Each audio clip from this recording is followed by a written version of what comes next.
Hey, hey! Today we will be constructing our very first Valheim starter base. This is something you will do on day one of the game if possible. You don't really want to make it through the first day without one, but you can if you really need to.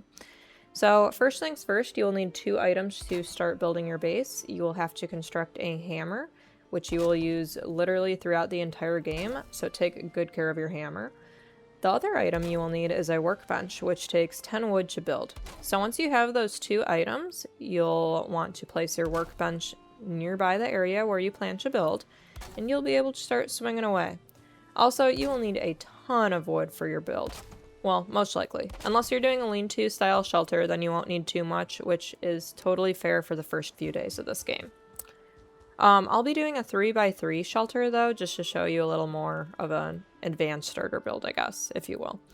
So if you notice, when I highlight over these pieces, they turn a blue color. That means that they are grounded, which is awesome for a foundation. We want those pieces to be touching the ground because we want them to be as stable as possible. Alright, that looks pretty good. I'm gonna run around and start the floor now. So we'll go back into that build menu and select some floor pieces. And you'll notice that they turn green after I put them onto my build. That is totally fine. It means they're in good shape. All that it means is that they are not grounded because we don't get them in that blue color. Also, if you mess up like that, you can just knock it down and put a fresh piece in. You'll get all your supplies back. It's not like some other games where they only give you half of the supplies back if you knock down something. So once you have your full floor in, you can begin constructing the walls. I'm not going to get too fancy here. I will do one level of walls, keep it pretty small. I might add some windows in, but again, nothing too crazy. Alright, so my hammer just broke there. Not a big deal, but since the workbench is not under a roof currently, we cannot interact with it. So we will unfortunately have to go back into that inventory menu, go over to crafting, and just craft a fresh hammer. It's totally fine, it's easy, simple supplies, and then we can begin building again. Once we do have the crafting station under a roof, though, you will be able to repair the hammer or any other tool if it breaks. Alright, now that my walls are done, I'm going to put a door in.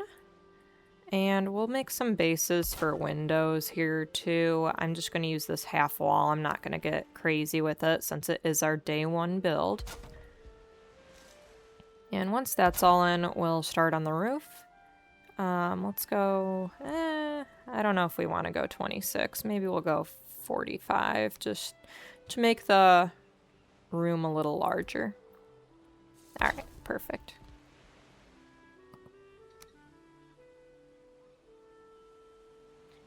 One other valuable piece of information that I have for you is there is something called cycle snapping. So if you look in the bottom right hand corner, it will show you the controls for that, but it literally lets you pick where you want your piece to snap to, which is very, very convenient for larger builds or roof builds or any build in general, honestly. I use it all the time.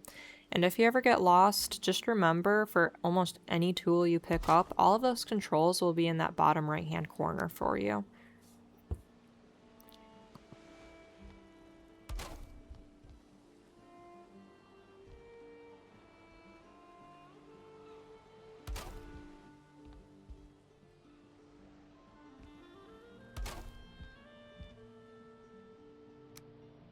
Alright, I'm going to put the finishing touch on my roof right now.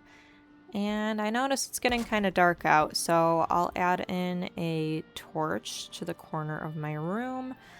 These are constructed by collecting resin. You can get resin from greylings, which are those little monsters that creep around in the meadows.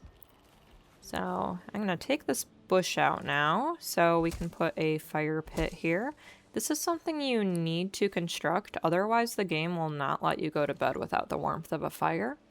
So we'll go into the miscellaneous section, and let me gather some stone and wood quick. Luckily I picked some up earlier, so I can just grab it from behind me.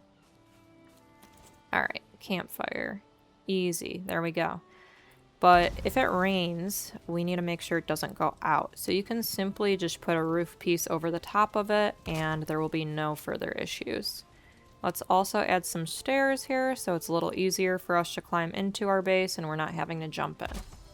Alright, and last but not least, we want to make a bed. So let's go to furniture and we're just going to use that basic bed for the time being. Turn this around, and we want to make sure it's close to a fire. From here, we can close our door, claim our bed, and go to sleep. Also, we'll say spawn point set. That is super, super important because if you die in the game, it will spawn you back to that bed.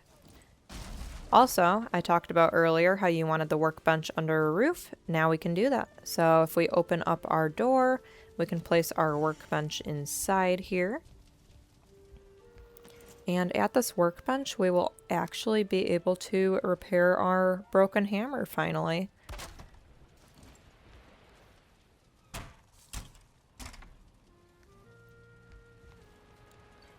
Here's the finished base. This is what we're going to be working with for the first few days, hopefully. Until we do our first boss fight, at least.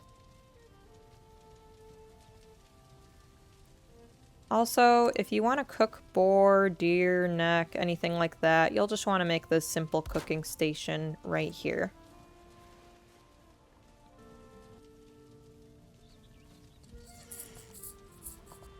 The last thing I want to mention is after you finish building your new base, you will see on the map that it does mark your bed, but for me sometimes that's kind of hard to see, so I like to mark it with a house as well and put in a little note saying base, home, something along those lines. We're going to throw up a good home sweet home on this one, but you get the point. Make sure you mark everything on your map. But thanks so much for watching. That's everything I got for you today.